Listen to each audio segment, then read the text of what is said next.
Hermanos. Bueno, vamos a intentar ser rápido. Eso es imposible, pero lo vamos a intentar. Vamos a guardar silencio. Venga, di lo que vas a decir. Bueno, pues lo primero, gracias por haber decidido seguir viajando con nosotros. Estáis aquí, creo que por eso. Bienvenidos a todos a este espacio que creo que más icónico no puede ser. Después de la reunión podréis salir y ir afuera por si queréis haceros una foto con el skyline de Sevilla. Y por supuesto, gracias por todos los viajes que habéis hecho con nosotros desde que decidisteis hacer el primero y sobre todo por estos años que han sido para nosotros complicados, pero vosotros habéis ido ahí. Y gracias a ese apoyo vuestro, pues estamos hoy aquí para presentar qué vamos a hacer en 2023 y algo del 24 también, que ya podemos planificar con tiempo, por suerte. Por supuesto, pues os presento a los compañeros. Yo soy Luis, ¿vale?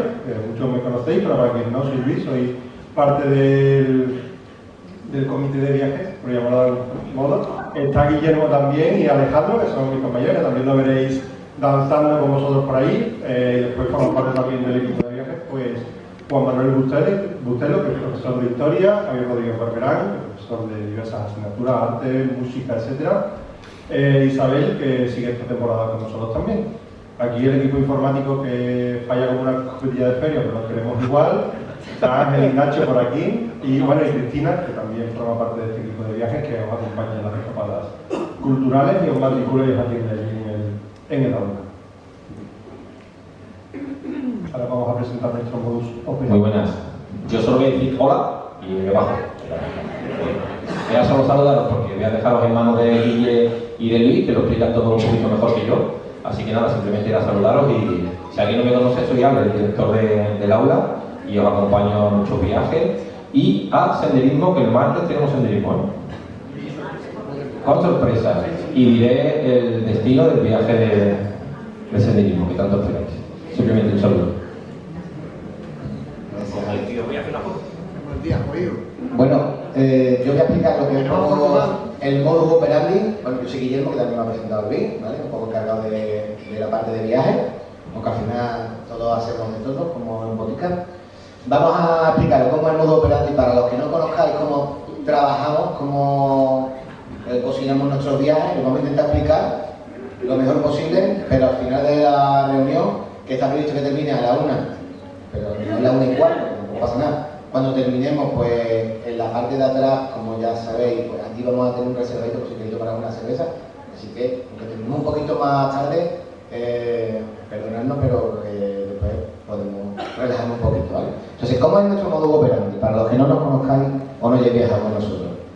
En estos viajes que estamos presentando aquí, son los viajes del aula viajera. Es un club de viajes donde solo pueden viajar los miembros del aula de aire, ¿vale? El aula de aire, que es el centro de actividades que tenemos en la Ronda Capuchino, donde hay muchísimos talleres, actividades, salidas, excursiones y un montón de cosas. Pues para viajar con nosotros hay que ser miembro del aula de aire. Es decir, puede haber aquí alguien que no esté apuntado al aula, pero para viajar tiene que apuntarse, ¿vale? Porque eso implica pues, una serie de temas de seguro y demás, y hay que estar matriculado. También imprescindible. ¿Cómo funcionamos desde hace varios años? Pues gracias a la buena aceptación de los viajes nos vimos un poco desbordados, sobre todo antes de la pandemia, y empezamos a funcionar con el tema de prescripciones. Las prescripciones que eran, nosotros presentamos un viaje ahora, vamos a presentar muchos, pero explicar el programa lo vamos a explicar de menos viajes. Los que ahora vamos a nombrar, pero está a largo plazo, después haremos una reunión concreta de cada uno de ellos. Entonces ahora mismo lo único que hacemos es reservar plaza. Todo el que reserve plaza tendrá una plaza garantizada en ese viaje. Pero eso nos permite saber si vamos 30, 60 o lo que sea, pues podrá ser un viaje, 2 viajes, 3 viajes, ¿vale?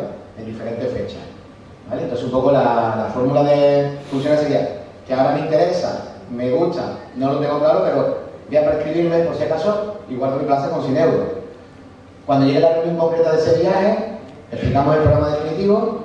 Oye, no me ha gustado el programa, me borro y se devuelve los 100 euros. Si me ha gustado el programa, pues ya haría el primer pago de la reserva en firme, ¿vale? Esos 100 euros se descuentan del precio total del viaje, ¿vale? Oye, que yo no voy a prescribir, que ya veremos cuando sea la reunión. puede ir a la reunión y puede inscribirte en ese momento siempre que quede salir, ¿vale? Siempre va a tener prioridad lo que esté inscrito. Es un poco la fórmula que llevamos funcionando desde los 10 años. ¿Qué pasa? Que en este año se van a presentar viajes que son ya muy próximos. Esos viajes directamente será al que le guste la primera reserva. Ahí ya no será prescripción. Pues si el viaje empieza el mes que viene, y ya me tengo que decidir hoy si quiero o no. Mañana pasado me refiero que hoy empiezan las prescripciones y las inscripciones de algunos viajes. Este año, como novedad, porque después tenemos también problemas con el tema de el número de asientos para el autobús o la elección del camarote en el barco.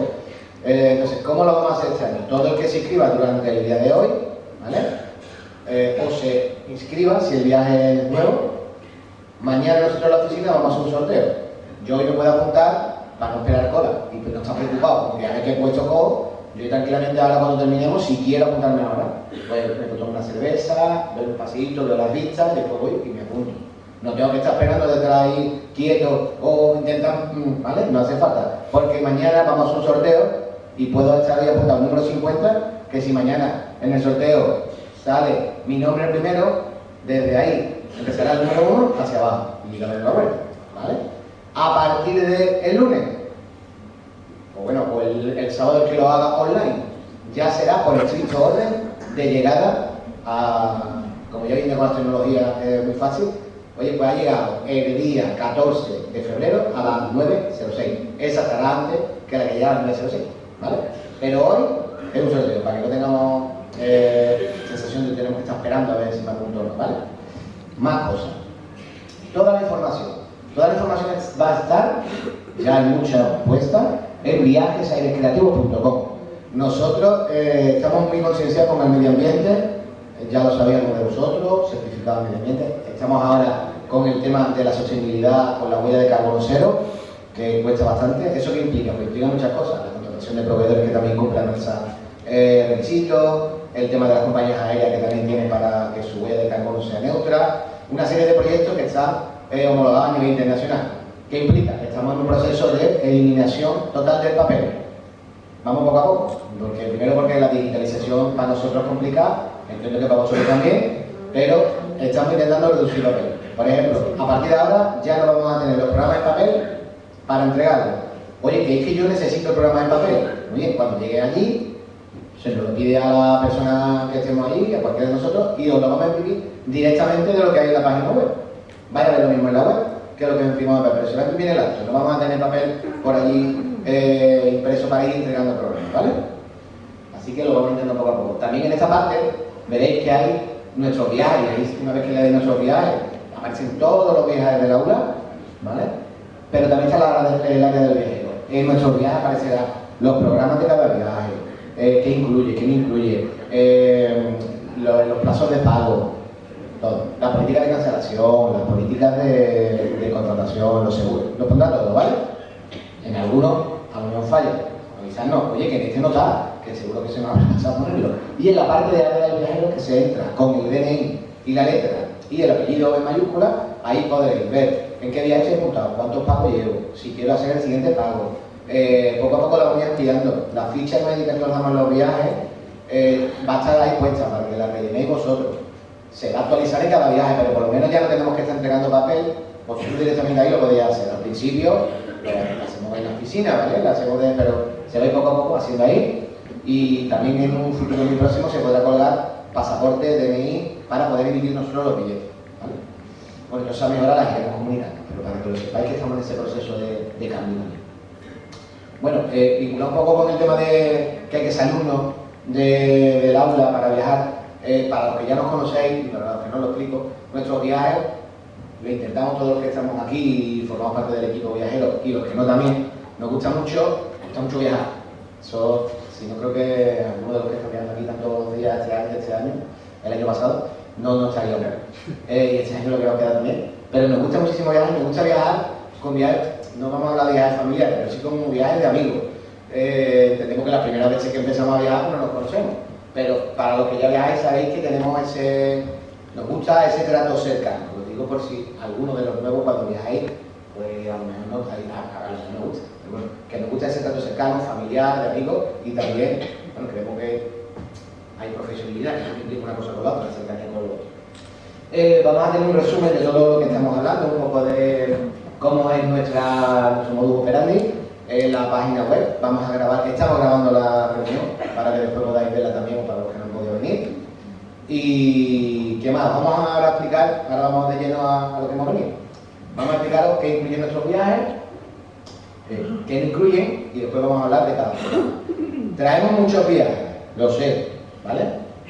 Los vamos a presentar ahora. Después hacemos otra reunión ya casi en junio y después de cada viaje hay una reunión concreta para cuando, oye, que me ha gustado ya presentamos la fecha de reunión de cada uno de ellos, ¿vale?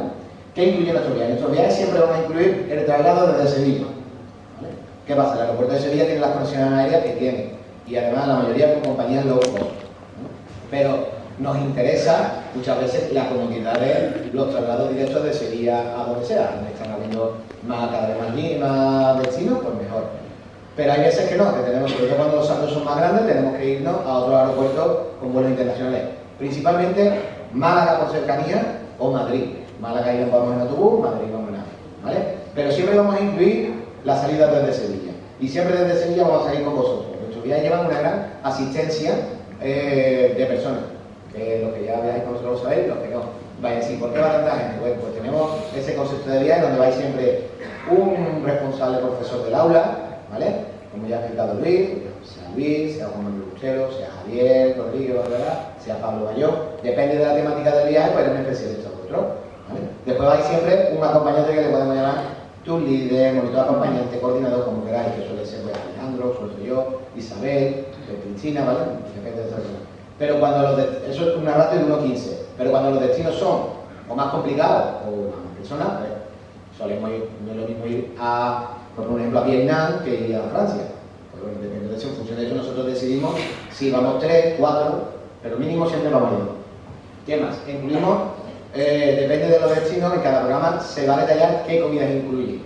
Normalmente, por defecto, los viajes internacionales de larga distancia van a incluir todas las comidas, desayuno, almuerzo y cena. Los viajes europeos o nacionales van siempre en media pensión, desayuno, cena, desayuno, almuerzo, ¿vale? Pero en cada viaje, en cada programa se especifica.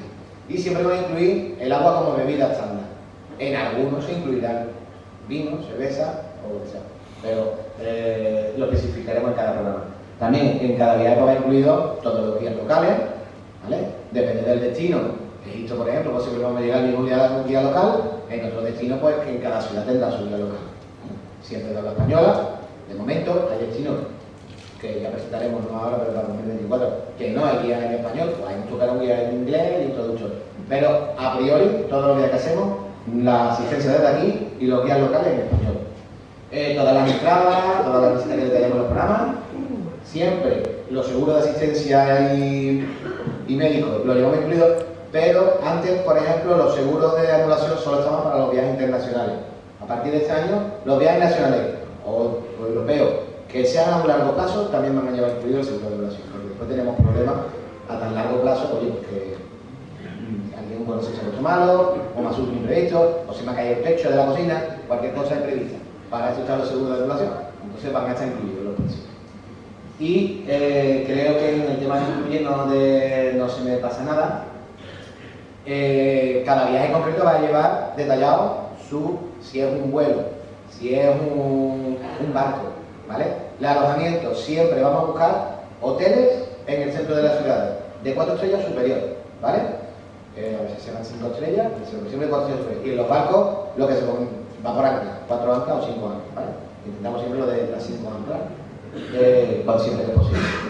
Y lo que no incluye, pues lo que no incluye es lo que no pongo en el programa. La discusión en ese detalle, la bebida y, por supuesto, las propinas y demás que cada uno voluntariamente. Hay destinos, muchísimos destinos que ya sabéis que las propinas no son obligatorias, pero sí recomendables, ¿vale? Nosotros eso lo vamos explicando en cada viaje. Y bueno, y esto es un poco lo que incluye, ¿no? Después ya lo veréis más tranquilamente. Ahora, como hay una batería muy grande de viajes, no quiero decirme nada, que yo voy a explicar los programas detallados y los que no, simplemente vamos a nombrar destino y fecha, ¿vale? Y después, cuando terminemos, oye, ¿y ahora qué? Lo tengo clarísimo. Me voy a apuntar por lo menos en uno, me voy a prescribir en otro. En la sala del fondo a la izquierda, allí vamos a estar todos los compañeros, para que la espera no se haga pesada. Pues, que quieras, se puede un refresco, una cervecita, salía de la pista, se hace una fotito, ¿vale? Y el que no lo tenga claro, oye, de momento lo que no pienso, pues nos vamos para abajo en el ascensor y salimos, ¿vale? Creo que se me olvida algo, pero no me... Pero nada, os dejo con Luis. Hay que ver que le gusta a este muchacho el micrófono. No. Bueno, pues vamos a ver qué os proponemos para 2023. Aparte de los viajes nuevos, nos queda alguna plaza en el crucero de Praga-Dresde, pero si queréis embarcaros no lo penséis demasiado. Y lista de espera pues en Irlanda y Egipto. Y los que vengáis a Portugal, pues nos vemos a las 7:30 en el consulado de Portugal el domingo. 7:30. Esta tarde me escribo el correo, ¿vale? 7:30. Vamos a ver.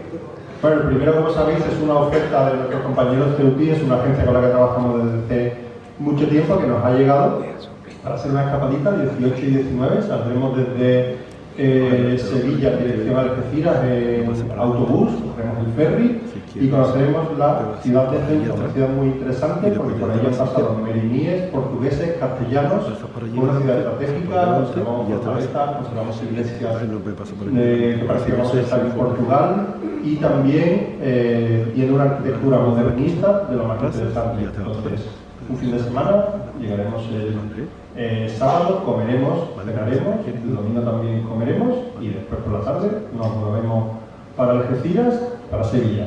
¿Vale? Es un viaje que cuesta en doble 160, en individual 210 y una oportunidad para conocer esta ciudad autónoma que tiene una historia muy larga y muy conocida. ¿Un correo por Melilla?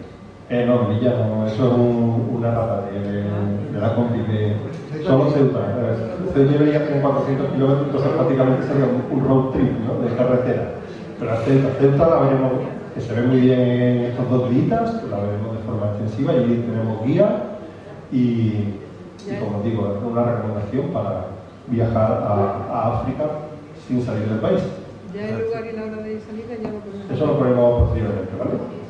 El primer viaje que os proponemos es un viaje a bordo de un Peniche. Un Peniche es un barco de reducidas dimensiones, solo tiene 10 camarotes, por lo tanto lo tenemos fletado en exclusiva para viajes recreativos, solo veréis gente conocida y la tripulación.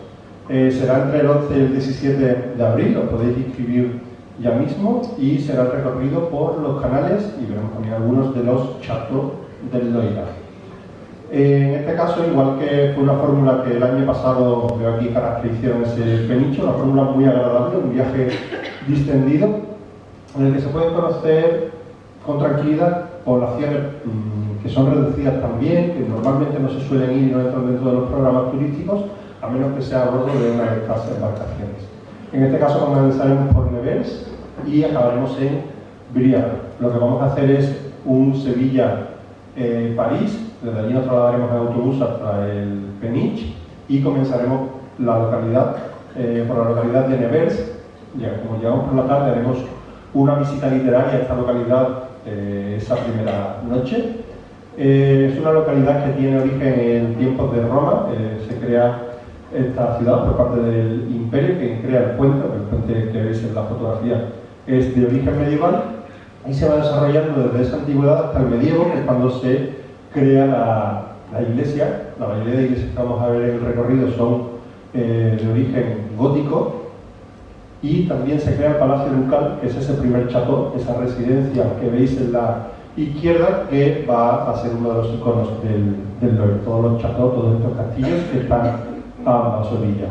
Por supuesto, con la catedral de Nevers, pues tenemos que hablar del Camino de Santiago. Como veis, es una iglesia con girola para todos estos peregrinos que van buscando Santiago de Compostela desde el camino francés. Seguiremos por los canales del Loira, visitaremos pequeñas, como digo, localidades y pequeños sitios como la abadía de Fontmorigny, una abadía de origen cisterciense, de la que después fue también un hito industrial y que hoy es un bien de interés inscrito al catálogo de bienes privados de Francia. En este crucero vamos a poder también degustar algunos de los productos típicos de la zona, obviamente vino, estamos en zona vitivinícola. También es típico de toda esta zona del Loira el queso de cabra, e incluso algún dulce de convento también podremos comernos. De hecho, el dulce de convento será en Ménétréol sus Sancerre. Vemos ahí esa abadía que no tiene torno, pero que sí que tiene obrador. De nuevo, una abadía que, a diferencia de la abadía de Montmorillon, sí que se conserva entera. Vemos de nuevo que nos seguimos en Camino de Santiago, con esa girola que tiene ese ábside, con esa torre que se ve desde que estamos llegando a esta localidad. También con un puente de origen romano, porque los caminos hay que cruzarlos, y en esta parte del Loira era uno de los caminos comerciales más importantes de Francia, incluso antes de que se estableciera esta peregrinación a Santiago de Compostela, pero el puente que vemos es medieval, ¿vale? Entonces ya estaríamos hablando de esta evolución de las ciudades que se va a dar pues también al calor de esta abadía que veis en la foto.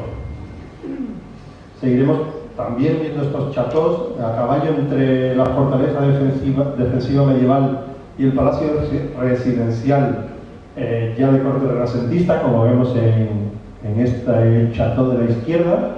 Y como comentaba antes, pues el Lere, o Lere, disculpa mi francés, que no es de los idiomas que hablo bien, nos metemos en región vitivinícola de todas zonas. Entonces podremos ver los sistemas que tienen allí en Francia, probar algunos de sus vinos, haremos degustación de vino en alguna bodega, y aprovechar para ver el pueblecito pequeño de Lérel, que realmente se dedica prácticamente a este producto, a la uva. Como nota, en el Peniche, cuando estemos navegando y cuando estemos comiendo y cenando, tenemos pensión completa, todas las bebidas, salvo las premium, están incluidas. Es decir, es un viaje muy cómodo para observar todos estos paisajes que el Loira nos ofrece, tomarnos una cervecita o un vino en la cubierta. Entonces tenemos todo ello, tenemos barra libre, ¿no? Como se dice en las bodas, cuidadín, que los que vengáis. Y si queremos una ginebra premium, un whisky de añejado, pues eso ya lo pagamos entre dicho cada uno al que tengamos.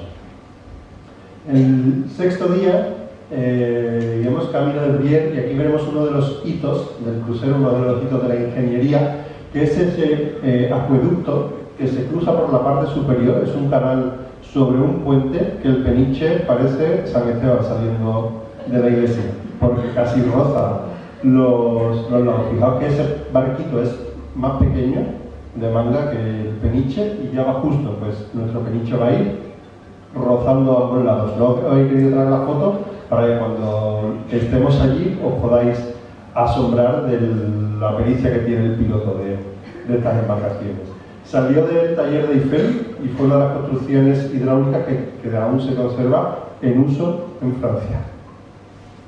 El último día lo que haremos es, y ahí tenéis de nuevo ese acueducto, veis las embarcaciones pequeñitas, pues imaginaos el doble de la embarcación. Haremos París y París-Sevilla en vuelo directo, ¿vale? Este es nuestro buque, el MS Raymond. Es un Peniche de 5 anclas, veis que no es muy grande, solo tiene, como digo, 10 camarotes, uno para nosotros que los acompañamos, así que iréis 18 tripulantes, además de los que os naveguéis. El puente intermedio, donde están las zonas comunes, el restaurante, el bar, se puede salir también a la popa del barco, donde hay una pequeña piscina, si hace buen tiempo nos podremos bañar también. Tiene arriba el solarium, se pueden coger las bicicletas cuando el barco esté también en Bolonia, también veremos su basílica, o la basílica que está en la foto, que es San Petronio, donde se corona Sacro Emperador Carlos I, y es donde manda al Papa llegar desde Roma, porque él no llega a Roma para ser coronado, sino que sube el Papa a Bolonia. Y también, hablando de educación, de formación, tenemos el Arquigimnasio, que es el origen de la Universidad de Bolonia, que conserva el teatro anatómico. Seguro todos tenemos en la retina ese cuadro holandés de la clase de anatomía del Dr. Tulp, donde están los alumnos asombrados. Pues eso se daba en gran parte de Europa, y conservamos este teatro anatómico donde se estudiaba anatomía con cadáveres reales, ¿vale? Entonces, veremos este teatro anatómico de Bolonia. Al día siguiente ya nos metemos en faena del Véneto, y la primera ciudad que visitaremos es Vicenza. Vicenza es la ciudad de Palladio, que fue uno de los arquitectos que sentaron las bases de la arquitectura renacentista. Simplemente con ver la basílica, que es el edificio que tenemos en la imagen, que obviamente no la veremos desde lo alto, pero verla desde la plaza es maravilloso, es un edificio medieval, pero que Palladio con buen gusto va a transformar en un edificio renacentista con una de las piezas arquitectónicas que va a cambiar el devenir de la arquitectura, que es el tramo palladiano. De hecho, recibe su nombre de él, que es un arco de medio punto con 2 óculos a los lados y 2 de interés sobre columnas. Si después salís allí a la pasarela y miráis la Giralda, la misma solución que tiene el campanile. O la misma solución que se emplea en el atrio de la Macarena de Altamont. La misma solución desde que Palladio reformó el edificio medieval de la Basílica y creó esa sede de un gobierno moderno en Vicenza. Pero otro de los hitos de Palladio es la arquitectura civil, la arquitectura residencial de las vilas. Veremos Villa Rotonda, que es el apodo que recibe Villa Capra, que es el edificio que tenéis abajo a la derecha y que va a ser el formato que todas las vilas renacentistas desde que se crea esta van a querer imitar. Es decir, en torno a una cúpula centrada, imitando al Panteón, con 4 laterales compórticos. Va a ser un parangón de la arquitectura de las villas. Por supuesto pasaremos por la ciudad, ahí Venecia ya en la República hace gala de su propaganda con ese león alado que es sello de la Serenísima y que podemos ver en la plaza junto a la Basílica, sobre la columna, que está en la imagen izquierda, inferior. Y también visitaremos otro de los diseños de Palladio, en este caso el Teatro Olímpico, que no lo acaba él, pero que es de reducidas dimensiones, el primer teatro cerrado de la modernidad europea y que tiene una escena con un efecto de perspectiva que nos va a engañar al ojo y va a hacer que este teatro parezca mucho más profundo de lo que realmente es. Entonces nos podremos sentar en los palcos para ver este juego arquitectónico que nos propone Palladio y sus sucesores. Al día siguiente nos vamos a Padua. Padua es otra ciudad que también tiene sus canales, igual que Vicenza. Visitaremos, pues, dentro de Padua, que es una ciudad de mediano tamaño, muy cómoda de pasear, porque es prácticamente llana. Visitaremos, obviamente, el Palacio de la Razón, sede del gobierno de la ciudad, la que se fue, es el gobierno, un edificio moderno, que sigue siendo propiedad del Comune. Comenzaremos con la capilla de Gli Scrovegni, que es ese espacio con fondo azul que veis abajo a la izquierda, decorada por Giotto, a comienzos del siglo XIV, y recientemente restaurada. Así que es una delicia verla ahora, sobre todo si la conocíais antes, porque la pintura adquiere de nuevo todas las tonalidades que pintó Giotto para hablarnos de esa historia de la vida de Cristo y de la vida de la Virgen. Seguiremos, pues, con el Palacio de la Razón, que por supuesto visitaremos. Ahora muestro al final una foto, porque al interior fue la sala de gobierno más grande de toda Europa durante mucho tiempo y tiene aspecto de un barco invertido, como si fuera un mascarón, pero en el techo. Y obviamente visitaremos al Gatamelata, que es ese condottiero a caballo. Es una de las primeras esculturas ecuestres después del Marco Aurelio de Roma, es decir, desde la antigüedad, y es obra de Donatello. Y gracias a que nos acercamos aquí al Gatamelata podremos ver la iglesia de San Antonio, de Padua según los italianos, de Lisboa según los portugueses, pero está enterrado dentro y podremos visitar este templo también. Y después dialogando con Pablo y con Javier, decidimos incluir dentro del programa estas pequeñas localidades que normalmente pasan un tanto desapercibidas porque el evento es impresionante y solo con mencionar Mantua, Vicenza, Bérgamo, que es parte, hoy está en otra región, pero fue parte de esta República Veneciana, decidimos incluir pequeñas localidades un tanto más desconocidas como Cittadella, que fue una marca, es decir, una defensa militar de la ciudad de Padua frente a otras ciudades que, en este caso Treviso, que estaban enfrentadas. De hecho, se conserva prácticamente la totalidad de su recinto amurallado, con su foso, sus puertas y sus torres. Fijaos que, nada más ver la imagen de arriba, ya nos da la impresión de estar en otro momento. Al interior, ¿qué es lo que hacen? Recuperar, estamos en un momento a caballo entre el medievo y el renacimiento, como os he dicho, recuperar la distribución urbanística de los romanos y establecer los calles principales, como si fueran Cardo y Decumano, y en el centro de la catedral. Por ahí pasearemos, quien quiera podrá subir a la muralla, si tenemos algo de tiempo. Y después nos iremos a Villa Maser, que todavía no está abierta, ahora a final de mes, por lo tanto la vamos a ver recién abierta al público de nuevo, que está cerrada desde antes de la pandemia, han tenido labores de restauración. y de nuevo la abren, pues creo que el 20 poco de febrero, así que podremos visitar la otra villa de Palladio, que sabéis que todas están inscritas en el catálogo de la UNESCO. Se me olvidaba decir, en Vicenza tenemos programado por la noche la asistencia a un espectáculo musical que nos ha recomendado Pablo Bayón, al pianista que actúa esa noche. Entonces tenéis incluida también la entrada al Teatro Comunal de Vicenza para ver ese espectáculo el día que lleguemos a esta localidad. Y como todo acaba, pues el último día haremos Vicenza-Treviso y Treviso-Sevilla. Es un vuelo que sale por la mañana, por lo tanto aquí desayunaremos y nos marcharemos con la retina llena y habremos culminado pues este viaje al Gredo, que espero que sea de vuestro agrado. Aquí tenéis este Palacio de la Razón por dentro, ¿vale? También lo decora Giotto, lo que pasa es que se incendió y esas pinturas de Giotto no se conservan, pero estas también son bastante antiguas del siglo XV.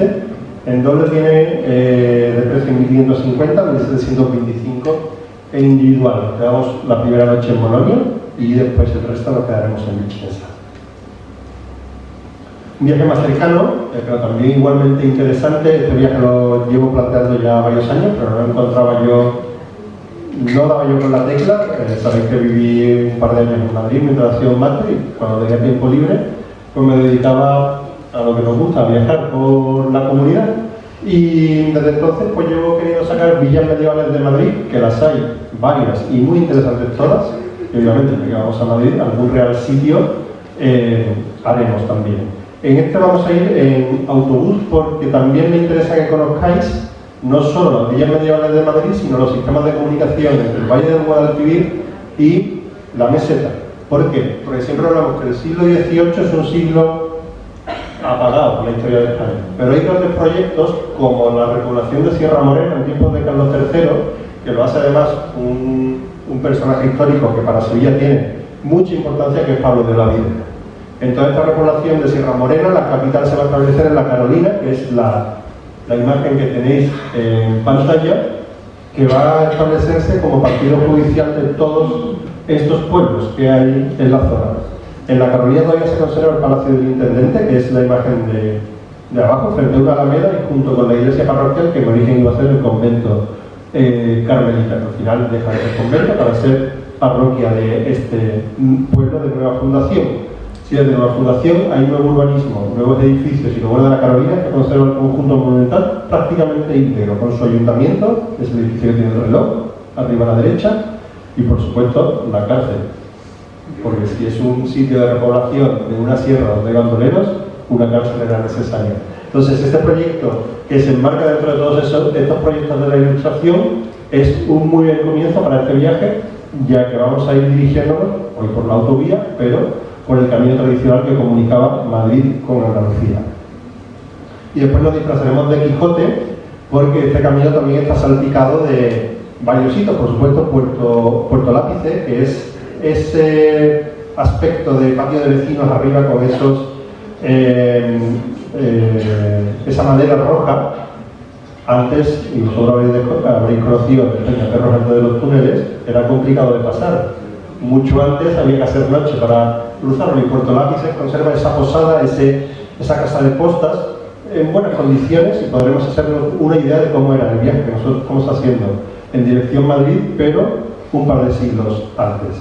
Y por supuesto visitaremos los gigantes que nos decía Cervantes en su Quijote, con esos molinos de Consuegra. No os preocupéis que se puede subir en bus, ¿vale? De hecho en la foto hay un autobús, está escogida a propósito, y veremos toda la Mancha, todo el paisaje manchego, y además hablaremos un poco de la literatura de Cervantes y del Quijote justo en este enclave, que no puede ser mejor telón de fondo. Por supuesto almorzaremos en Consuegra, que conserva la Plaza Mayor, con arquitectura popular y arquitectura también del paso del medievo al Renacimiento. Y antes de llegar a la Comunidad de Madrid, nos detendremos en Ocaña. Ocaña es una localidad que durante el medievo fue una de las más importantes de toda la geografía castellana, puesto que allí estuvo Isabel la Católica, mientras que su hermanastro Enrique IV estaba al frente de la corona. Estuvo como exiliada Allí conoció a la mayor parte de la nobleza que después le acompañó en su periplo y en su gobernación. Y desde el medievo, como veis en la imagen de arriba a la derecha, tenía ya jurisdicción completa sobre sus terrenos. Por eso tiene una picota, ¿vale? Que es ese pilar que veis a la derecha, que eso marca que la ciudad de Ocaña, la villa de Ocaña, puede emitir sus propios fueros y su propia ley.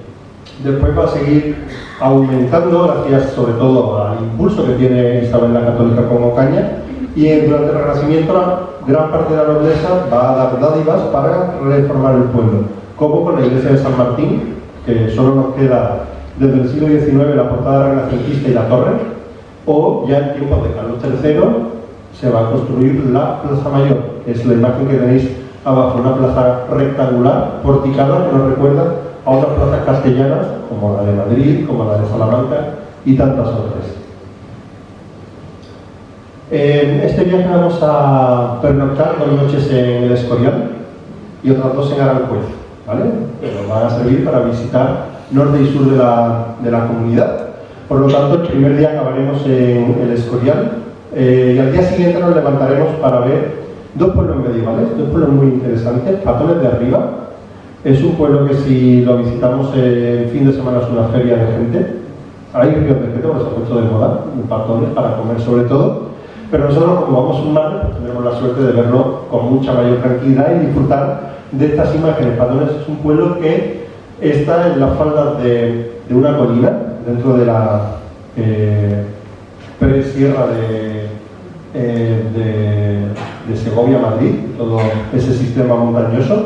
Es un pueblo que, como tantos otros de Madrid, a finales del siglo XIX empezó a sufrir la migración de sus pobladores a la capital y por lo tanto quedó aislado en el tiempo y no se ha tocado prácticamente hasta que el turismo rural se ha puesto de moda, ¿vale? Eso ha permitido conservar tanto el empedrado original como también la arquitectura rural de esta ciudad, que desde luego caminarla con tranquilidad y sobre todo sin tráfico y callarte y no escuchar nada más que lo que hay a tu alrededor, siempre va a ser un punto importante para hacer turismo por la villa de Patones de Arriba.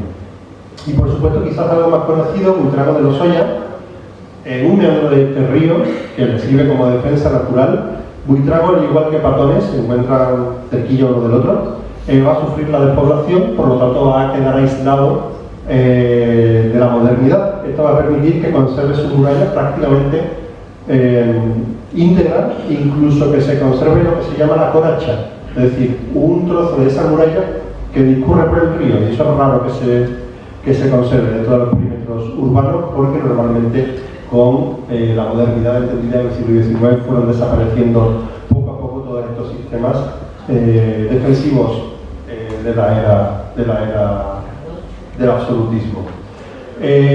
Visitaremos la iglesia parroquial, en la que tenéis en imagen, caminaremos por todo el casco antiguo de Buitrago de Lozoya, nos haremos fotos, subiremos a la muralla y conoceremos también el castillo que se conserva en uno de los laterales de este pueblo madrileño. Regresaremos a El Escorial ya por la tarde y al día siguiente, antes de marcharnos, obviamente, si estamos en El Escorial, tendremos que visitar el Real Sitio de San Lorenzo del Escorial, una obra, si estuviéramos en Egipto, faraónica del momento, encargada por Felipe II a sus arquitectos. El que da el aspecto que tiene casi definitivo es Juan de Herrera, que igual que Palladio en Italia, él va a marcar el devenir de la arquitectura en España. Él va a ser el que con este diseño de San Lorenzo cree el estilo herreriano, que esto es un estilo sobrio, clasicista, que va a imponer las líneas renacentistas en España. San Lorenzo del Escorial es un monasterio-palacio, se le entrega la orden jerónima. Va a ser muy sobrio en sus galerías y en sus elementos monasteriales, pero tiene algunas de estas salas que sí van a estar ricamente decoradas, como la biblioteca, en la cual trabajó también un paisano nuestro, Arias Montano, que fue bibliotecario de Felipe II y al que le debemos el primer catálogo de esta biblioteca de El Escorial. Lo conoceréis por la peña de Arias Montano, que allí se conserva un arco del que fue su retiro en medio de la serranía de Sarracena. Por supuesto, también visitaremos la iglesia la iglesia de los Jerónimos de planta de cruz latina, con este retablo tan interesante, que es uno de los paradigmas del Renacimiento y cuya bóveda también está ricamente decorada. Veremos el Cristo crucificado de Cellini, que también se conserva en una de las capillas de la iglesia, y en el recorrido de este monasterio visitaremos la cripta, el Panteón de los Reyes, donde están enterrados desde Carlos I hasta Alfonso XIII. Continuaremos la visita pues, de un monasterio a un castillo, el de Manzanares el Real, mandado a construir por los Mendoza, una de estas familias nobiliarias más importantes del paso del medievo a la transición, al Renacimiento. Un castillo que al exterior tiene pinta de fortaleza, pero que al interior, y lo crea, va a crear un paradigma también, que lo van a repetir después la misma familia en Guadalajara, en el Palacio del Infantado, ya tiene aspecto de residencia renacentista en torno a un patio con galerías. Es decir, el concepto cambia y este palacio va a ser paradigmático para la distribución del resto de palacios renacentistas de toda la geografía española. Entonces, dentro de todos los castillos que hay en la zona, nos parecía bastante interesante conocerlo y visitaremos el interior de este castillo de Manzanares del Real.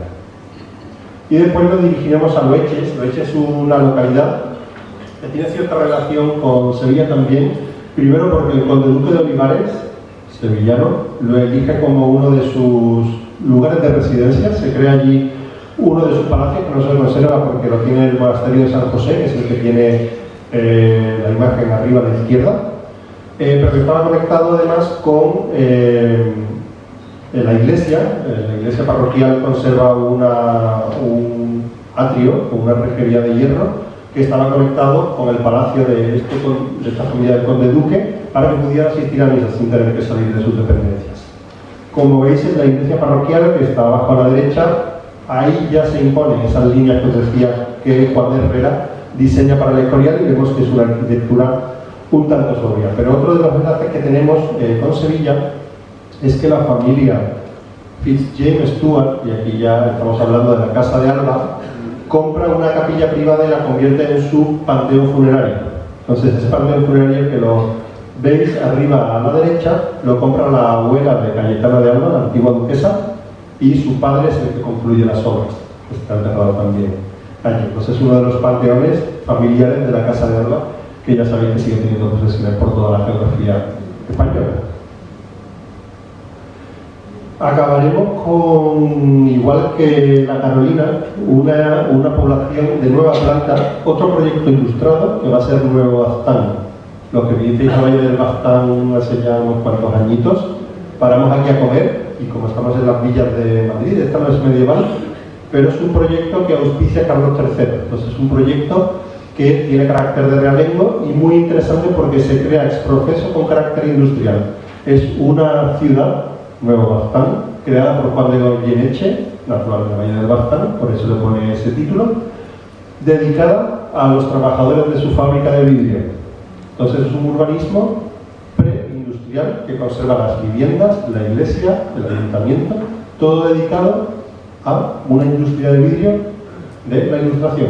Por eso me parecía interesante para ver que ese momento, ese siglo XVIII, principios del XIX en España, hubo grandes proyectos como Sierra Morena y como Nuevo Baztán dentro de diversos puntos de la geografía española.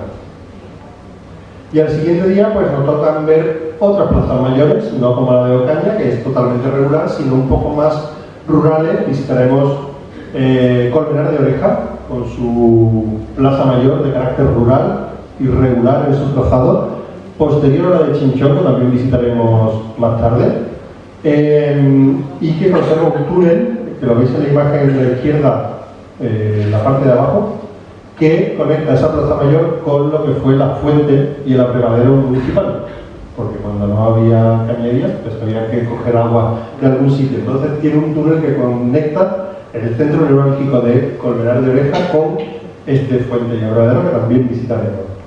E igualmente visitaremos la iglesia parroquial de origen gótico, que tiene reformas posteriores.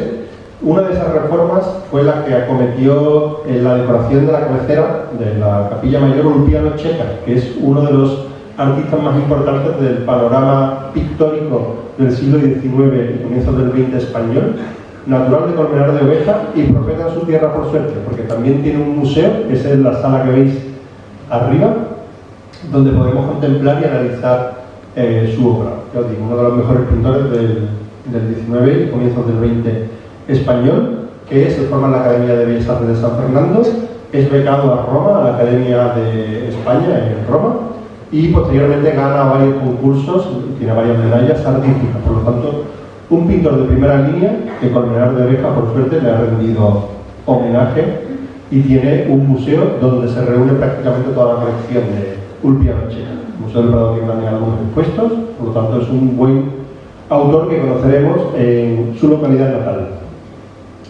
Y después nos iremos a Chinchón, famoso su alcoholera, ¿no? Que nos ha dado destilados secos, dulces de todas clases y algún dolor de cabeza seguramente.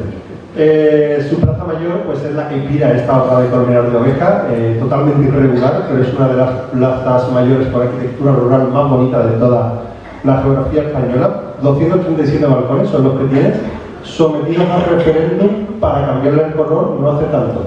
Y el pueblo hizo un referéndum porque se descubrió que el color original era otro y el alcalde decidió preguntarle al pueblo. Y el pueblo dijo que se mantuviera el que había en ese momento, ¿vale? Que era el que estaban acostumbrados a ver toda su vida.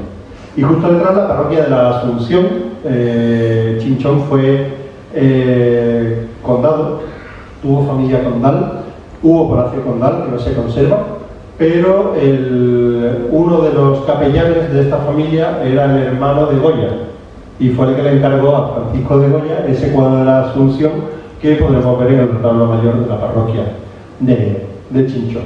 Por supuesto veremos algunas de las casas nobiliarias, como la Casa de la Cadena, que nos habla de toda esa nobleza que se estableció en esta villa, y nos asomaremos al mirador del castillo, que también lo tiene, pero este únicamente nos interesa al exterior, porque el interior tiene la plaza de armas y no tiene demasiado interés subir la cuesta que hay que subir, que aquí no llega el autobús.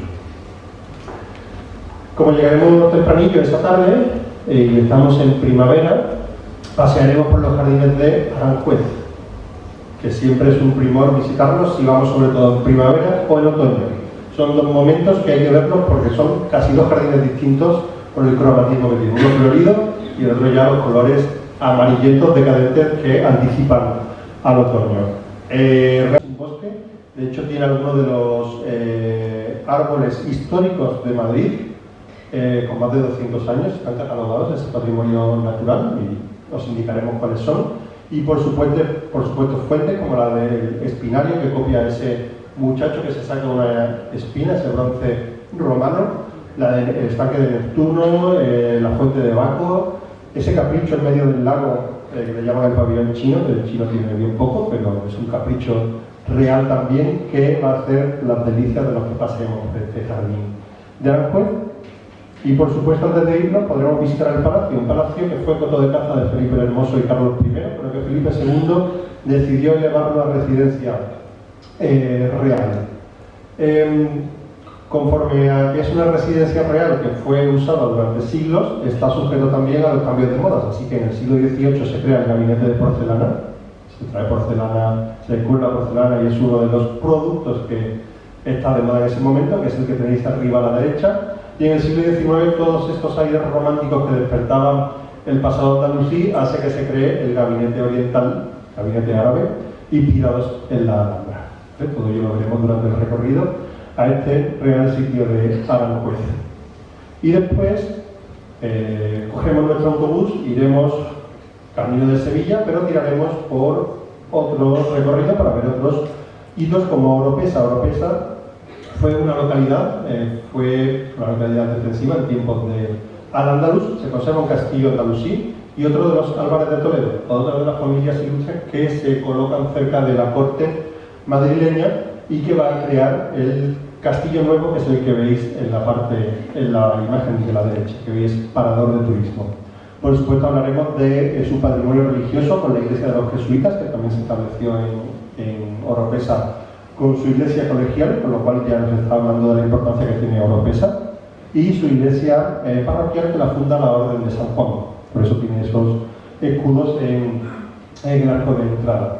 y por supuesto también la arquitectura civil, muy interesante en este caso, con el ayuntamiento que tiene una fachada de 2 cuerpos, la primera creada en cantería y la segunda y el resto del ala de esa fachada en estilo mudéjar, ya que usa el ladrillo. Se quedan sin dinero y tienen que usar estos materiales un tanto más económicos, pero igualmente efectista porque la portada, la fachada del ayuntamiento de Oropesa es bien bonita con esta construcción de materiales.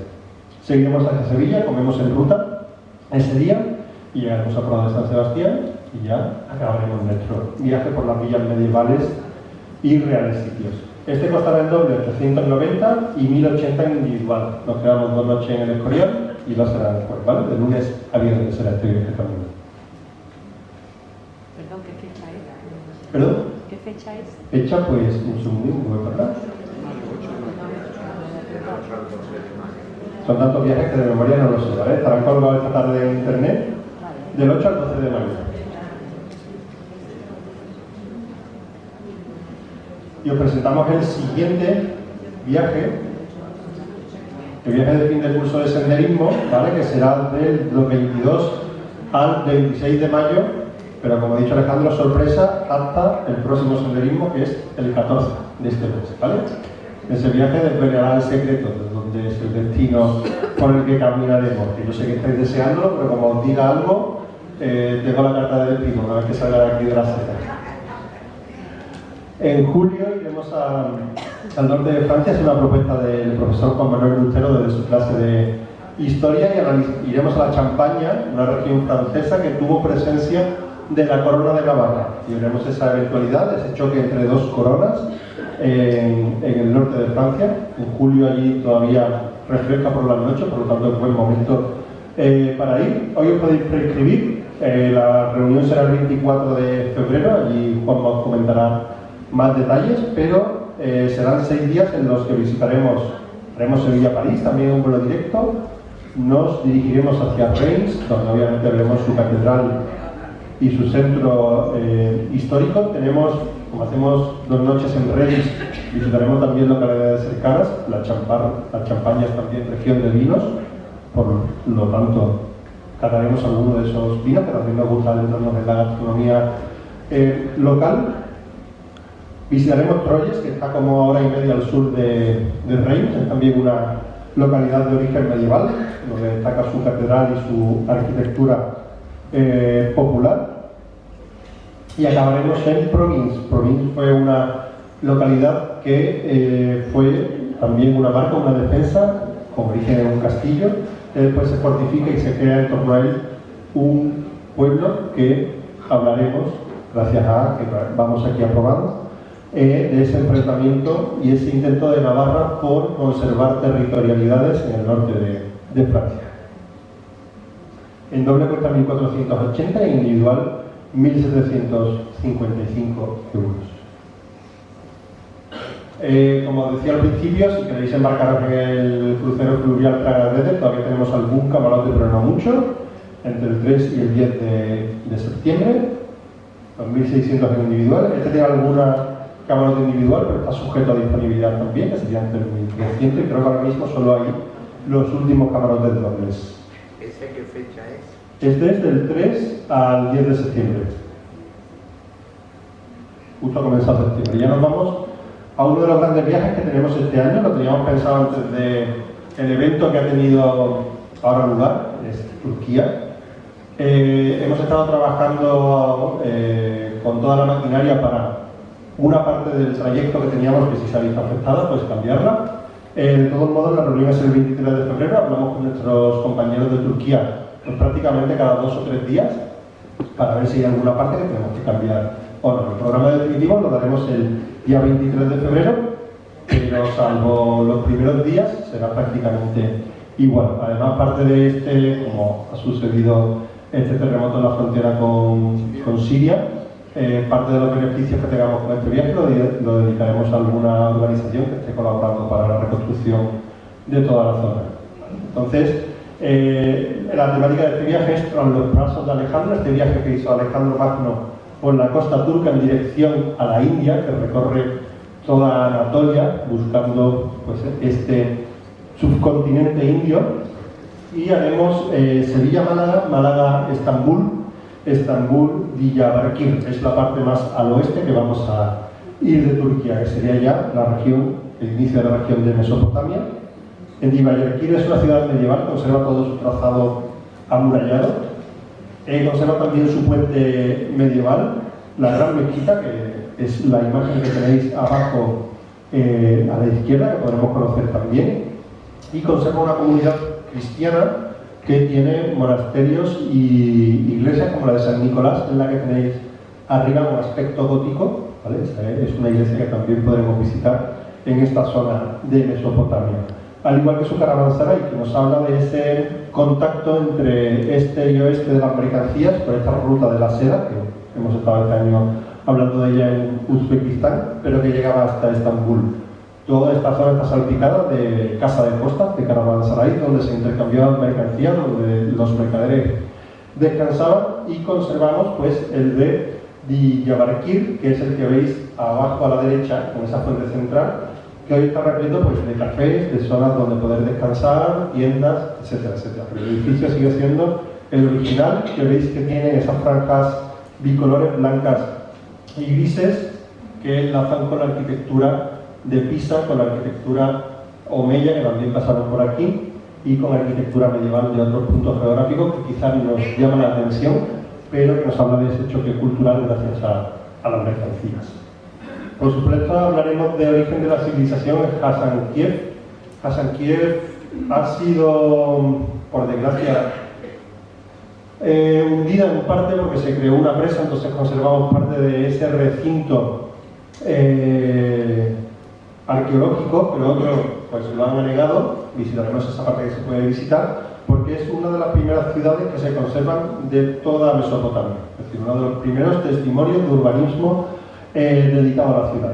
Y acabaremos en Mardin, que es la ciudad de abajo, una ciudad sobre esa falda de la colina, defendida por esos ricos que veis al fondo, que les sirven de defensa natural, y que a la mañana siguiente podremos deambular. La imagen de abajo será como la conoceremos cuando lleguemos, una imagen que nos muestra esa ciudad construida en terrazas que tenemos después, pues igual que en estos pueblos medievales, conservada muy bien todo el trazado urbano, con esos arcos que conducen, que tienen galerías porticadas que permiten el paso por arriba, o esos grandes palacios que tienen también influencias arquitectónicas de otros lugares de Europa, que pasan desapercibidos al exterior, pero cuando entramos en ellos tienen grandes obras decoradas, grande arquitectura, y nos hablan de una nobleza que se establece en esta zona.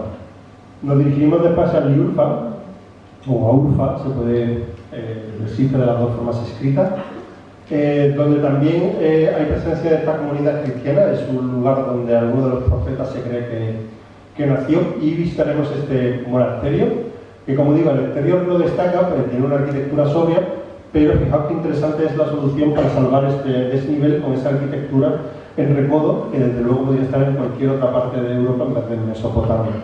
Todo construido con piedra de arenisca, de cantera local, igual que la localidad que acabamos, en la que acabamos de estar, Mardin, con lo cual nos da una gama cromática bastante común para toda la zona. Y iremos también a visitar restos arqueológicos que nos enlazan con la antigüedad romana, que también existió una gran dominación del imperio, y aquí enlazamos con la arquitectura que excavada en la roca, que es típica de toda esta región. Obviamente tenemos en la retina Jordania, pero aquí también hay templos similares, templos y tumbas similares a esas tumbas, de menor formato obviamente que las jordanas, pero que nos hablan de un estilo de enterramiento y un estilo constructivo que es común en todo este arco geográfico. Al igual del desarrollo urbanístico, porque esta localidad, este recinto arqueológico, se va a desarrollar también en años posteriores y va a tener incluso una necrópolis, la que veis en la imagen de la derecha, en la que se conservan solo esos enterramientos en piedra.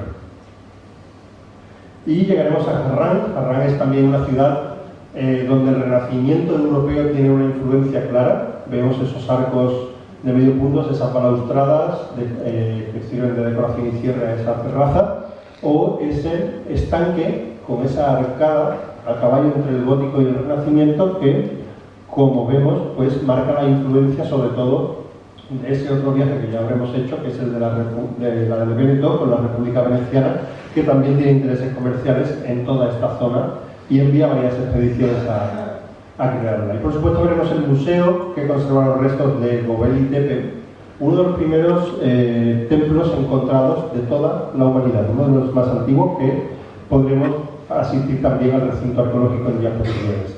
Pero Harran conserva dentro de estos caravansarais y estas villas, estas poblaciones enmarcadas dentro de la ruta de la seda, algunos como el caravansaray que hemos visto al principio, un edificio de piedra bien construido, hecho para perdurar, y otros con arquitecturas populares como este, que está hecho completamente en adobe y que se sigue manteniendo prácticamente con el mismo aspecto desde que se creó.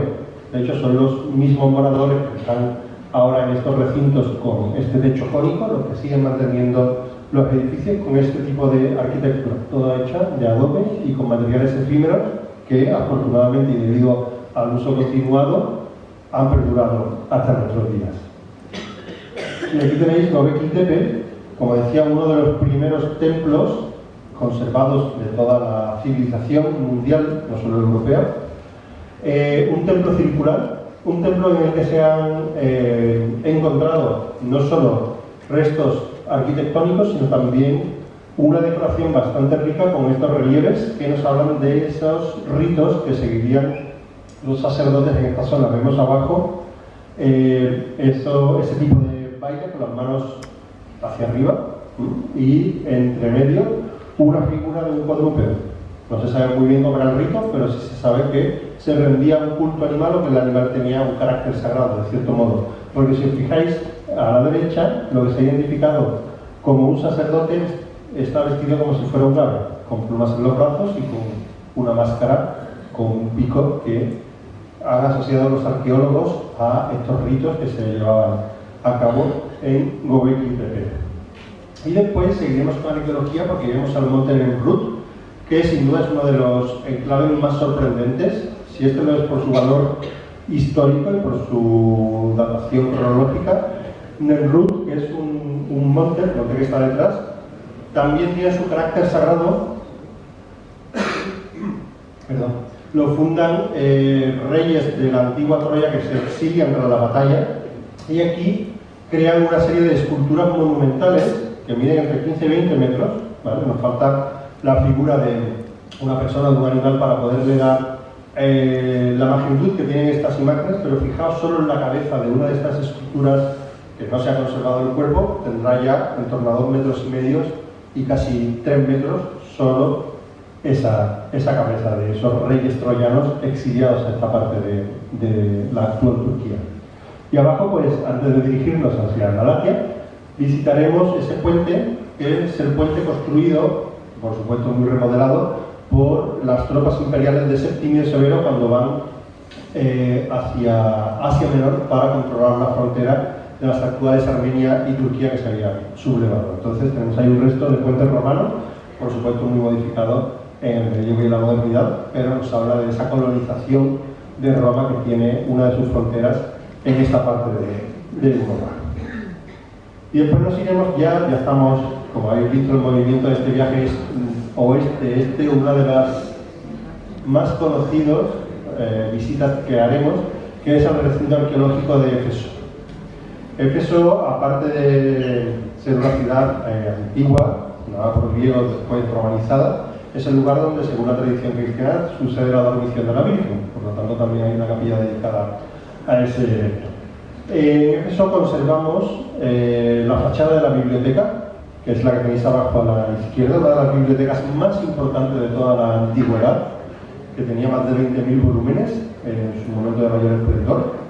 Se ha reconstruido la parte posterior, según las excavaciones arqueológicas, para comprender más o menos cómo era una biblioteca de ese momento. La fachada sí está bien conservada. Conservamos también el templo de Artemis, que es el que está abajo a la derecha, el foro imperial y el teatro. No sé si conocéis Éfeso, pero es una ciudad que está en una colina, por lo tanto intentaremos acceder por la parte superior para ir haciendo el trayecto en cuesta abajo.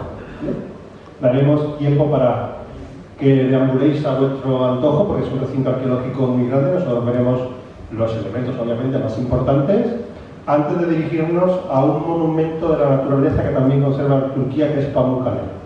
Pamukkale son piscinas naturales de agua que surgieron de una falla y que, si yo no digo que es agua, parece que está nevado, pero no. Es un agua con una composición grande de calcio y de bicarbonato sódico que, cuando cristaliza, nos da este aspecto de nieve, pero que realmente es el cristal de estos minerales. Se conservan estas terrazas que tienen forma de piscina, que han sido aguas que se han utilizado de forma curativa, de forma como manantial, durante mucho tiempo. Incluso según temporada nos podemos mojar los pies en estas aguas de Pamukkale y, por supuesto, fotografiar, a los que os guste la fotografía, este evento natural que es maravilloso y único en toda la geografía. Seguiremos por Esmirna y ya entramos en la parte más cercana a la costa, desde que hemos llegado a Éfeso. Visitaremos varias ciudades griegas: Hierópolis, Esmirna, Afrodisias, muchas de ellas con apellido de filósofo.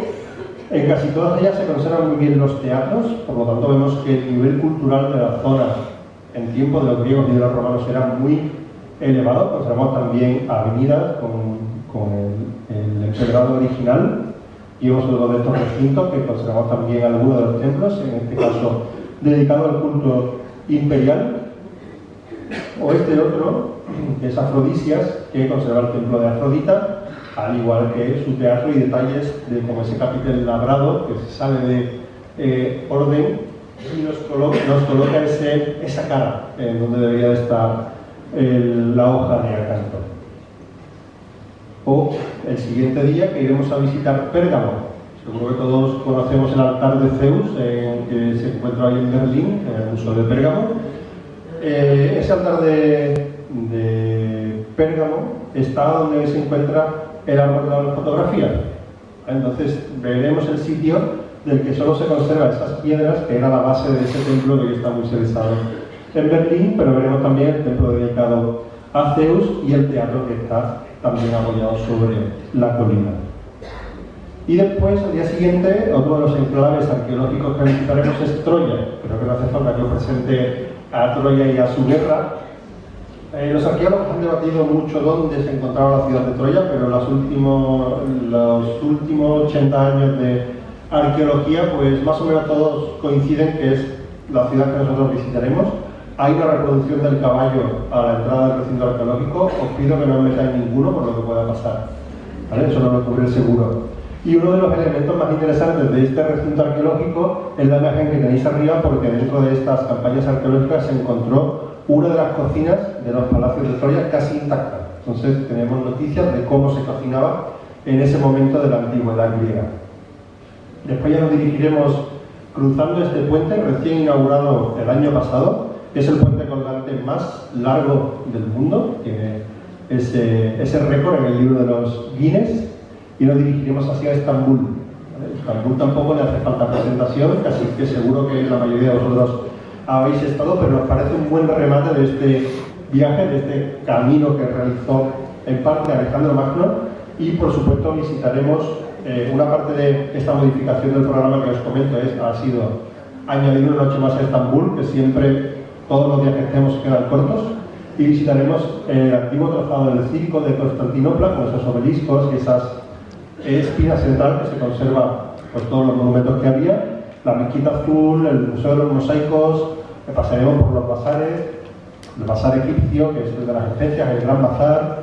Visitaremos también el Palacio de Topkapi con su museo, Santa Sofía, y por supuesto daremos un paseo en barco por el canal del Bósforo para ver la orilla asiática y la orilla europea. Iremos al barrio de Gálata para ver su torre y hablar de todas estas repúblicas, como la genovesa, que también estaba ubicada allí, por supuesto de la toma de Constantinopla, que marcó el devenir de toda Europa y del Imperio Otomano.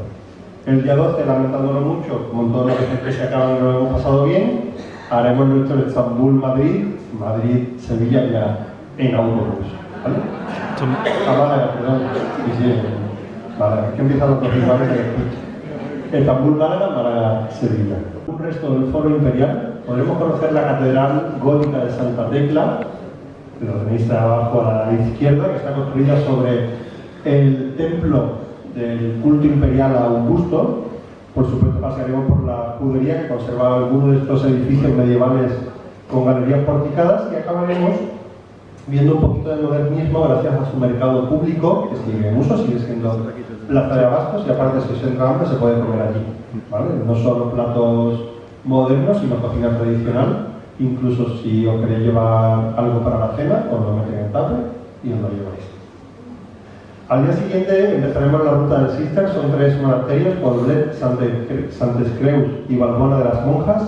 Empezaremos por el de Poblet. Todos los monasterios cistercienses tienen la misma estructura. Son 3 espacios: el exterior dedicado a los legos, a todas esas familias y trabajadores que no están en la orden, pero que trabajan para el monasterio. El hospital y todos los edificios que están en contacto con el exterior, porque estos monasterios están amurallados, van a estar en ese primer recinto. En el segundo recinto van a estar las dependencias propiamente del monasterio para su buen uso, pues el pósito, que es la imagen de grano, palacio abacial, etcétera, hospital de los monjes si lo tienen. Y el tercero va a ser la iglesia con su claustro y las dependencias de clausura. Entonces todos estos monasterios se fundan en el mismo margen de tiempos, finales del siglo XII y siglo XIII. Van a ser por lo tanto monasterios que empiezan algunos en románico, pero todos van a culminarse con una arquitectura gótica de la que sus claustros van a ser buena cuenta, cada uno diferente, pero todos siguiendo un estilo similar. Y por supuesto vamos a ahondar en la arquitectura cisterciense, por qué se fundan, cómo se fundan, y haremos especial hincapié en estas pequeñas ciudades amuralladas que son estos conventos. E igual que cuando vayamos a Madrid, nos adentraremos en estas villas escondidas en la serranía, en este caso de Siurana, la sierra de Siurana, que esconde varios pueblos de corte medieval, como Prades, que es el pueblo que tenéis abajo, que tiene una cantera de arenisca roja y por lo tanto va a ser un pueblo cuyo centro histórico va a tener este color rojo oscuro, que va a tener tanto su iglesia como su puerta y también la picota, igual que la que vimos en Ocaña, que se encuentra junto a esa iglesia. O Siurana, que es el pueblo que está en la parte superior, que es un pueblo sobre un acantilado. No os preocupéis que aquí también llega el autobús, hay un parking en la parte delantera del pueblo, por lo tanto no tendremos que subir muchas cuestas, pero que tiene también de nuevo, como quedó aislado de las revoluciones industriales, pues su empedrado original con casas de piedra, tejados de tejas, y tiene ese aspecto que podremos ver desde alguno de los miradores, enclavado en medio de la sierra. Tiene unas vistas maravillosas de la sierra de Siurana y por lo tanto nos parecía muy interesante conocer este pueblo que está un poquillo perdido de la mano de Dios, pero que de nuevo podremos callarnos y no sentir el rumor del tráfico y sentir la quietud de toda una serranía. Al siguiente día visitaremos la primera localidad, será Montblanc, una localidad que se desarrolla también en el medievo. Vemos que conserva gran parte de este trazado murario, más de 1 kilómetro de muralla medieval, junto con su iglesia parroquial, la que veis en el fondo, una iglesia que tiene carácter casi defensivo, una sola nave grandísima, lo cual es una singularidad, con contrafuertes, lo cual nos está hablando ya de la arquitectura gótica de nuevo. Y pasaremos por sus calles, de nuevo con arcos apuntados, con patios en torno a galerías, como el que veis en la casa del centro, que es la oficina de turismo, o iglesias de corte románico, como esta de San Juan, que tiene una torre de 63 metros y forma parte de ese skyline de la localidad. Nos dirigiremos también a ver los otros 2 monasterios que nos faltan: Santes Creus, que fue Panteón Real, como podréis ver, hay los reyes aragoneses enterrados en ese sepulcro que veis en la imagen central. Hay otro gemelo al otro lado del transepto de la iglesia, que es el de Jaime II, y en algunas partes de este monasterio incluso parece que la arquitectura es civil, porque fijaos en la primera imagen que conserva una de las escaleras que tienen todos los palacios civiles de la arquitectura aragonesa por influencia de la arquitectura italiana. de la Toscana. Es el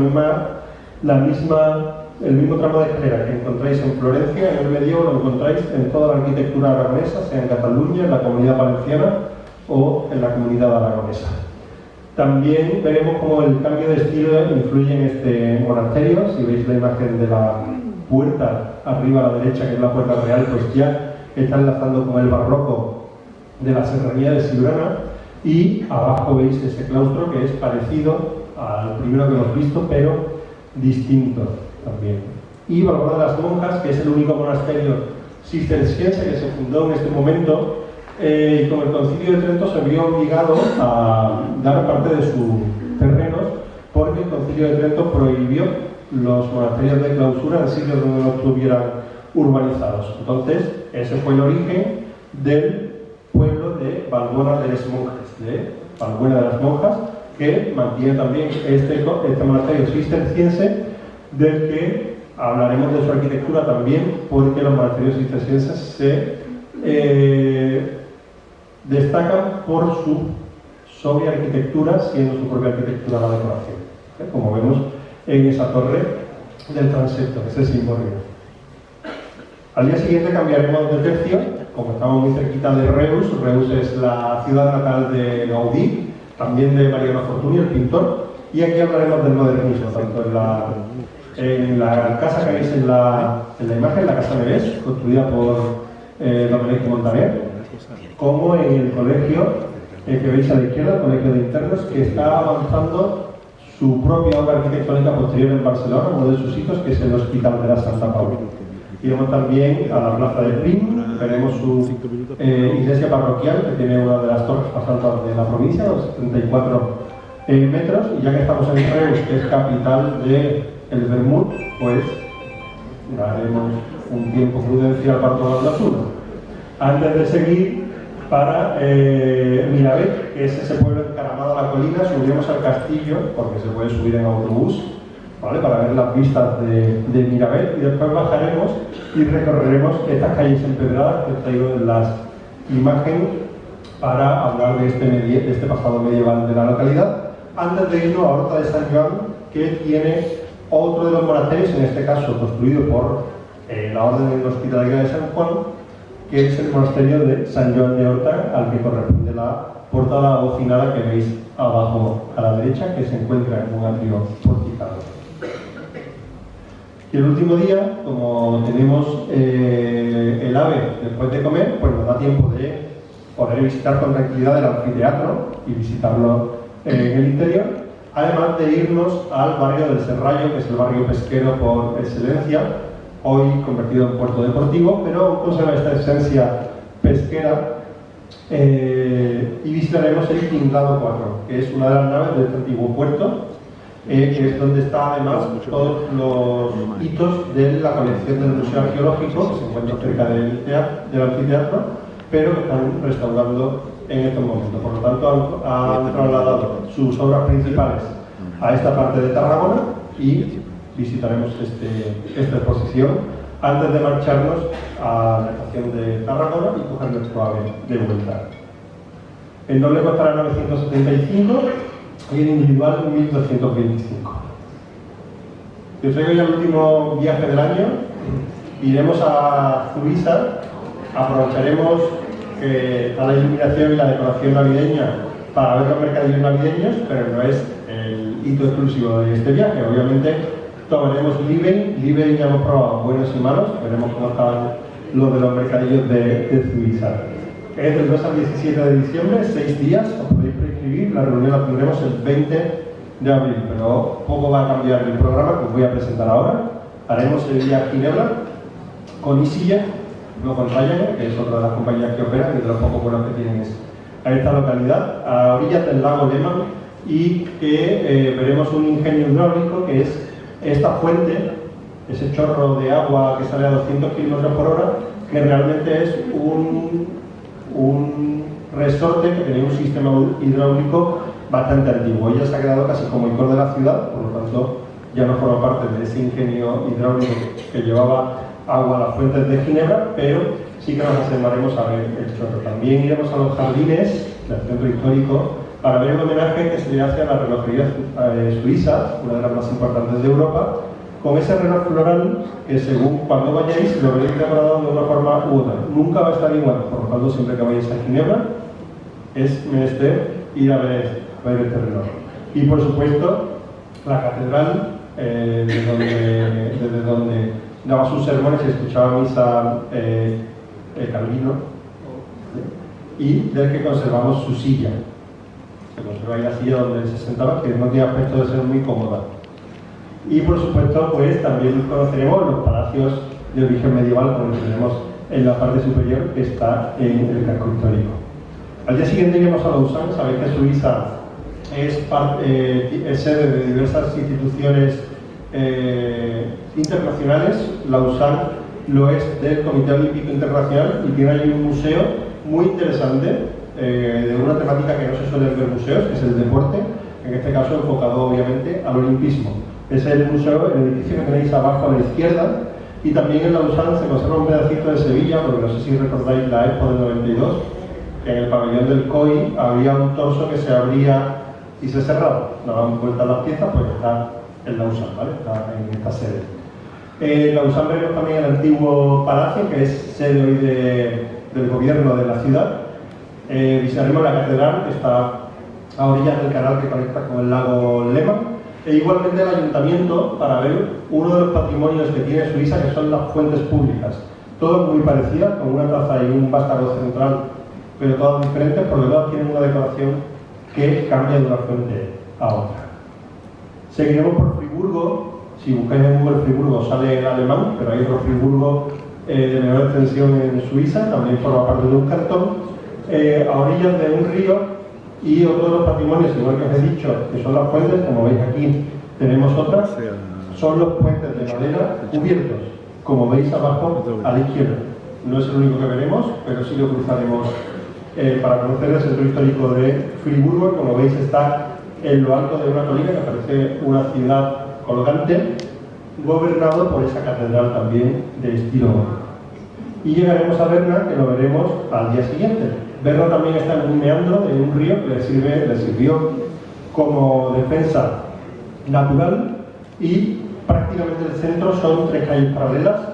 La central está engalanada con banderas, como vemos, del cantón, de la ciudad y del país, y acaba en un reloj que es puerta también de la ciudad, un reloj astronómico el más antiguo del país.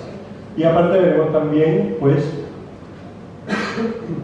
otra de las calles como Münsterstraße, que es la que nos llevará a la catedral, de nuevo una catedral gótica con ese chapitel calado, que nos habla de la influencia de Colonia, también está en estas latitudes, y veremos esas fuentes que están en medio de la calle principal para ir viendo ese catálogo hidráulico que tiene Suiza.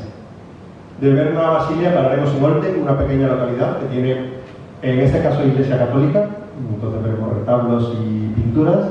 Tiene también su puente de origen medieval, su puente de madera cubierta, como veis abajo, sobre el río Aar, y la Katzkeller, que es una de las casas más antiguas que conserva Olten, conserva su arquitectura prácticamente tal como la crearon, y tenemos la suerte de que también conserva parte de su pintura mural. Llegaremos a Basilea, pasaremos por Basilea ese primer día, la veremos con tranquilidad el segundo. Por supuesto veremos el Rin a su paso por esta ciudad, con el puente medieval, entre los varios que los cruzan. Veremos también esa catedral con esa piedra caliza roja, que le da ese aspecto tan singular, con sus 2 torres pareadas, que parecen idénticas, pero realmente tienen diferencias. Vamos a buscar las diferencias in situ. Y su ayuntamiento, su Rathaus, que está pintado de rojo y que también conserva su pintura mural, tanto al exterior a la plaza como en el patio interior, que es la imagen que os traigo arriba a la izquierda. Pasaremos por sus calles, que tiene parte moderna y parte de arquitectura popular, y al día siguiente se lo dedicaremos a ver varios de sus museos, si no recuerdo me fui un poquillo. En Weil am Rhein, esto es Alemania, pero se tarda de Basilea un cuarto de hora de reloj, está el Museo Vitra. El Museo Vitra es un museo dedicado al diseño industrial. Una de sus colecciones más importantes es la colección de sillas desde el siglo XIX, cuando se comienza la producción en cadena, hasta ayer por la tarde. Entonces vamos a analizar cómo nos sentamos desde hace más de 100 años. No solo tiene muebles, no solo tiene sillas, sino que ahora, por ejemplo, hay una exposición de juguetes, también desde el siglo XIX en adelante. Por lo tanto, es un museo dedicado a pequeños objetos cotidianos que han marcado nuestro paso por la historia, porque son objetos, como digo, en el que todos nos hemos sentado, que todos hemos visto en algún edificio, sillas, muebles, y es un museo que únicamente por ver el edificio, obra de Frank Gehry, la primera obra de Gehry en Europa, ya merece la pena visitarlo. Y tras ello nos dirigiremos a la Fundación Bayler. Fundación Bayler ya está de nuevo en Suiza. Bayler, que fue el fundador, fue uno de los coleccionistas de arte contemporáneo de vanguardias históricas de comienzos del siglo más importante de Europa. De nuevo, el edificio, obra de Renzo Piano, ya es una genialidad arquitectónica. Y dentro podremos ver pues, Degas, Van Gogh, Picasso, Cézanne, pero sobre todo la mayor concentración de obras escultóricas de Giacometti dentro de sus salas. Entonces, ver salas como las que tenéis arriba rodeadas de agua, es como está abajo a la izquierda, con ese perfil lineal de los Giacometti, es un placer para la retina. Y sobre todo, cuando nos lleguemos a la sala que está en la imagen, que no se ve muy bien el cuadro, podremos pasar todos los minutos que queramos hacer. Digamos que nos tenemos que ir viendo los nenúfares de Monet, que es la obra que está justo enfrente. Después, el último día, pues retomamos el trayecto hacia Ginebra, porque ahí cogemos de nuevo el avión que nos llevará de forma directa a Sevilla. El doble tiene 1650. Suiza es un país que prioriza mucho la habitación individual y costará 2.220 si queréis ir solo. Por lo tanto, recomendamos que busquéis acompañante para este viaje en concreto. Por supuesto, visitaremos mercadillos, tomaremos Glühwein, etcétera, etcétera.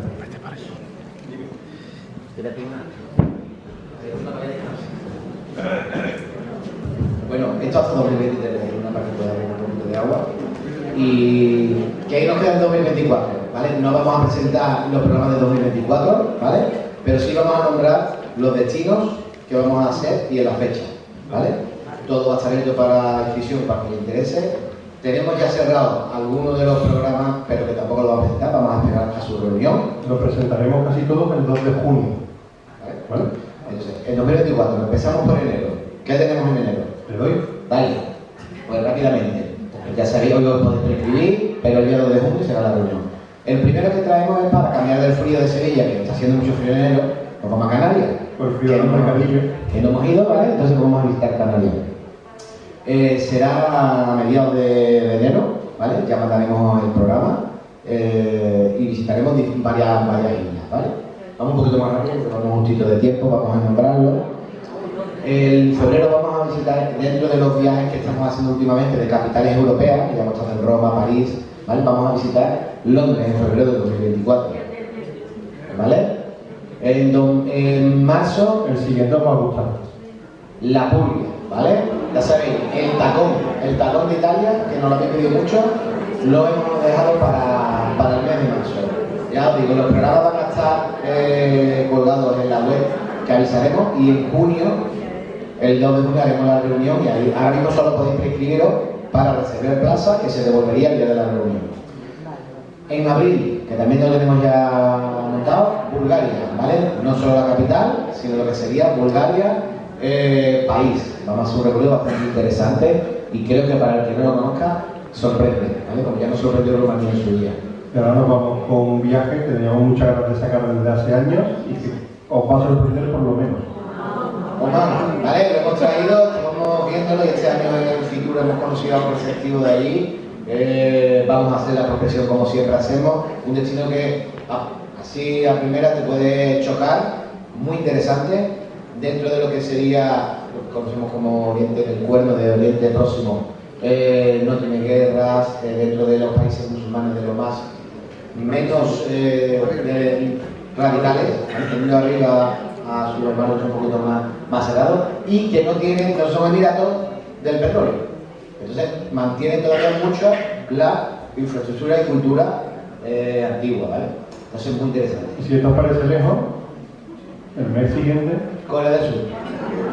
Que llevamos 2 años preparando Corea del Sur, por fin hemos podido cerrar el viaje de Corea del Si Sur. alguien se quiere quedar en Oman para no ir de vuelta y volver a Corea del Sur, lo puede decir también y se lo decimos. No podía decir ningún precio ni nada. Tanto Oman como Corea del Sur ya tenemos previsiones de precio, pero todavía las compañías aéreas a largo plazo nos mandan una estimación, por eso no queremos ponerla, porque con el tema del petróleo fluctúan demasiado.